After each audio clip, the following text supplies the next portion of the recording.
Hello and welcome to Racers Now. The flat season is now in full swing and the UK's first Group 1 for the older horses is less than a month away. That is the Lockinge Stakes at Newbury on Saturday, May the 17th. A straight mile race with a stunning roll of honour that includes Frankel, Night of Thunder, Baid and many more from yesteryear. And at the top of the market at the moment, we have the English and Irish Guineas winners from 2024. And that's exactly what this race should have.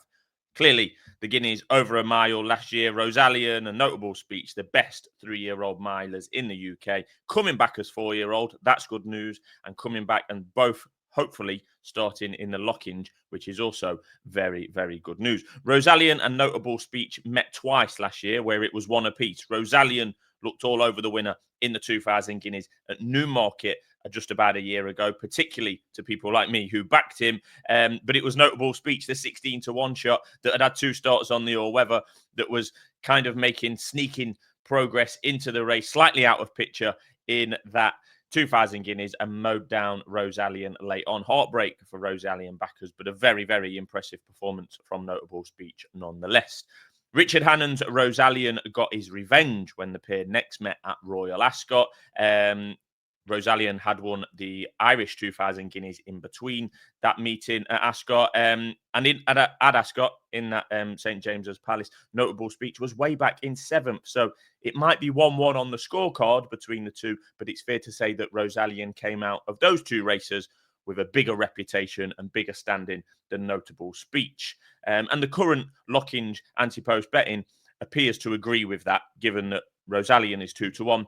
A Notable Speech is in there at 9-2 at the moment. That is despite the pair both being officially rated 102. But on quick ground, which I'm hoping it will be at Newbury in the middle of May, I do think Rosalien is a better horse, but maybe not quite as good as 2-1 Rosalien, 9-2 Notable Speech. Some may look at that and think that Notable Speech at 9-2 in direct relation to Rosalien at 2-1 is too big of a disparity between the two. Rosalien's 2024 season was over early at Royal Ascot, actually, as a minor injury saw him miss the Sussex Stakes at Goodwood, a race in which Notable Speech went on and duly won in his absence. And Hannon up sticks thereafter. It was only in a minor injury, apparently a minor setback. It saw Rosalien miss the Sussex Stakes, but then they up sticks for the season on the assumption that Rosalien's preferred fast ground is less likely to be available at that time of the year if he was to come back in September, October, etc. Rosalien must have fast ground, and Richard Hannon will make no bones about telling you that. Notable Speech did continue his stellar 3-year-old season. He'd come back after that Royal Ascot disappointment, won the Sussex, as we've mentioned, and he was the victim of a pretty mad race, which was the Prix de Moulin last September, where another Godolphin horse, French-trained one, went a mile clear under Miguel Barcelona. Yeah, a bit of a crazy race, that Prix de Moulin last year. And then he went on to finish a more than respectable third in a predictably chaotic 4-bend Breeders' Cup mile at Del Mar on the turf there. So a fair season for Notable Speech, and it is really good that he's coming back. So we like that, and it's a big clash between the top two. I mean, the race really is about the top two, in my opinion. I'd love to see them both line up on May the 17th. Yes, there are plenty of good horses who are entered at this stage. Many of them you'll see at the scrolling along the bottom of the screen. But them two, Rosalien and Notable Speech, they're the ones. They're the ones that bring the excitement to the race. And of the others entered that we're going to touch on now, A, might not run, and B, don't excite me as much as the boys from the Guineas last year. 3 ladies make up the next 3 slots in the anti-post market for the Lockinge at this stage. We've got 1,000 Guineas winner Fallen Angel, who had a somewhat disjointed 2024. She was busy enough, 4 starts, standout performance at the Curragh, where she won the Irish 1,000 Guineas, but she did have, she started a bit later to the season. She was disappointing in the English 1,000 Guineas, missed a couple of months in the middle of the season with injury, and she was unable to quite replicate that form of what she showed in the 1,000 Guineas in her other 3 starts. I mean, on the bare face of it, it looks pretty decent. She was second in the Matron. and she was fourth in the Prix de l'Opera thereafter, but never got close to replicating, or close enough to replicating, that Irish 1,000 guineas win. She's back for another year, which is good. Now owned by Watnam Racing. So yeah, looking forward to seeing Fallen Angel for Carl Burke. You do get the sense, though, you could say this about a few in this race, obviously, at this early part of the season. You get the sense, though, with Fallen Angel, she's got her eye later on the season on 10 furlong races. This isn't going to be the pinnacle of her season at the Lockinge. I think this is a starting point rather than a big target to grab a Group 1, particularly against those formidable-looking boys. Tamfana is next in the market, 10-1, a typical David Manoussier star player from last season. In that, she was certainly not a standout as a juvenile to the wider racing fan, but she was busy in 2024, consistent, often underestimated, improved throughout the year, as those Manoussier fillies tend to do. He's had a few over the years. And she got that all-important Group 1 win in the Sun Chariot Stakes at Newmarket last October.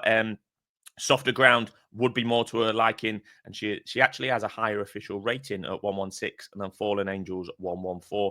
Will Tamfana run? Will it be soft enough for her to run at Newbury? Not sure. Friendly Soul is also in there. That's the other filly in the race, and she had a productive last season. She was a big disappointment in York when we first saw her. She was a classic contender at that stage about a year ago in the Musadora. Got beat at odds on, did bounce back at Ascot with a Group 3 win, and then finished her season winning the Group 1 Prix de l'Opera. So a really good end to the season for Friendly Soul. That was over 10 furlongs on very soft ground in France. She's entered in the Lockinge year. It's a bit of a head scratcher to me. I don't see her as a miler. She won over a mile at Ascot's round course. I just don't quite see her as a straight miler, but she's in the Lockinge at the moment by Kingman, etc. So yeah, will be interesting if she runs. Dancing Gemini is next in the market at 12-1.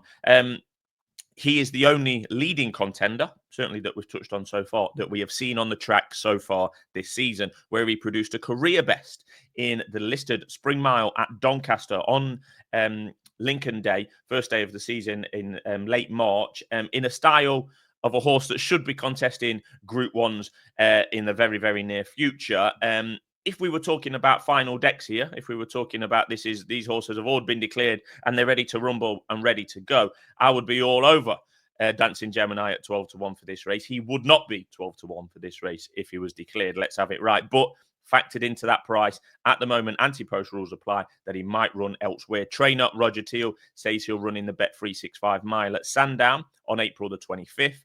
Then they'll decide whether he goes to the Lockinge or the Prix de l'Aspan, which is in France, or Prix de Ispan, which is a week later than the Lockinge, that race in France, and over a furlong further. I'm not sure Dancing Gemini has the turn of foot, really, to beat the likes of Rosanna and Notable Speech over a straight mile. He is bred to stay further, and let's not forget, he finished 6th in last year's Epsom Derby, so he does stay further as well. So he's going to run at Sandown. That'll be a hot race in itself. That's next Friday, actually. And then he'll have the option of Lockinge or Prix de Ispan. Also in the market, we've got quite a few in there that, to me, just won't run. And I think that's part of the game that I play on the anti-post markets, trying to figure out those that will run and those that won't run. Because those that won't run, there's a bunch here that I think are unlikely to run, let's put it that way. Takes a lot out of the market. So those at bigger prices do really come into it and won't be that big on the day that they are now. We've got the likes of Alcantor, trained in France. Not saying he won't run, but clearly has other options. El Malka is definitely aiming elsewhere, according to Roger Varian. Lake Forest never ran over a mile. Maljoum has actually been changed stable and is now residing in the Middle East. He definitely won't be running. Diego Velasquez, he's the only horse entered for Aidan O'Brien at this stage, and he's won this a fair few times, as you can imagine. He's entered in the Lockinge, but Aidan O'Brien, I've read 3 separate stable tours from Aidan O'Brien, and all his comments on Diego Velasquez, none of them mention the Lockinge. They all mention the Queen Anne, working backwards from there, maybe a couple of starts beforehand. He does not mention the Lockinge once in the 3 stable tours I have read in regards to Diego Velasquez. So it would be a surprise if he ran. Good horse. Kim Ross, he's entered in case it turns up soft. He's better over 7 furlongs anyway. So all of those mentioned are unlikely to run, in my opinion. So that leaves us with a couple to mention with a view on an anti-post bet. Persica is a horse that I like, and I tipped to win on seasonal reappearance at Newmarket this week, but will only run if it's soft. And in truth, Richard Hannon will be hoping that Persica doesn't run, because if Persica does run, that means the ground's soft, and that means that his stable star, the glint in his eye, Rosalian, won't be running. So I think that Richard Hannon would prefer it if he was not running. So the last one that I'm going to mention, and I've saved the best till last really, Lead Artist for Juddmonte, who have had a cracking start to the season with their juveniles. They'll be hoping that that can continue into their older horses as well. And Lead Artist was a dual Group 3 winner last year. He didn't run as a juvenile, so he started his career pretty late. And he's another that could well run in that Bet 365 mile at Sandown at the end of April. And he's certainly not a million miles off the top two, with another winter to develop. And with more than a handful of horses, as I've already said, to come out this race, 25-1 about Lead Artist looks more than fair to me from an anti-post bet. And, you know, when we talk about anti-post bets, and I've alluded to it earlier, we're looking for horses that are currently a big price, i.e. Lead Artist for the Lockinge, who's 25-1, and that are likely to run, and B, if they do run, will be a much shorter price than 25-1. And that's exactly what I think about Lead Artist when I'm looking at the Lockinge as it stands. I mean, is he up to beating Rosalian and Notable Speech on what we've seen so far in their respective careers? Possibly not. But could he go off a lot shorter than 25-1 on the day? Yes, absolutely. I think so. If he goes to Sandown, finishes first or second, runs pretty well, that 25-1 will be a thing of the past. So we've got the chance of him to shorten his price through performance on the track, i.e. at Sandown. And then we've got a chance for his price to shorten due to the other horses in this race coming out and not running. So he'll have to shorten, well, all horses will have to shorten those that are left. So I think there's two angles into Lead Artist. And if he is to go to Sandown and run well, he will then hopefully have that fitness edge over Rosalian and Notable Speech. So he's going to need everything to fall his way if he is to beat those guys. And fitness edge might be one of them. So I'm backing Lead Artist for the Lockinge. I'm going to have half a point each way. He's going to be advised, and he's 25-1. So I do think that might be, we might have some juice in that price, some miles in that bet, get some fun out of it.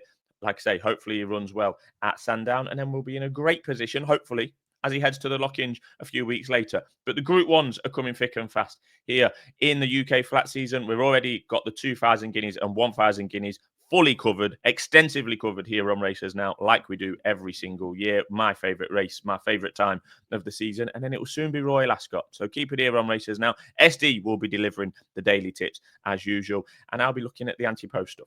25-1, Lead Artist. That'll do me for the Lockinge. Thanks for tuning in.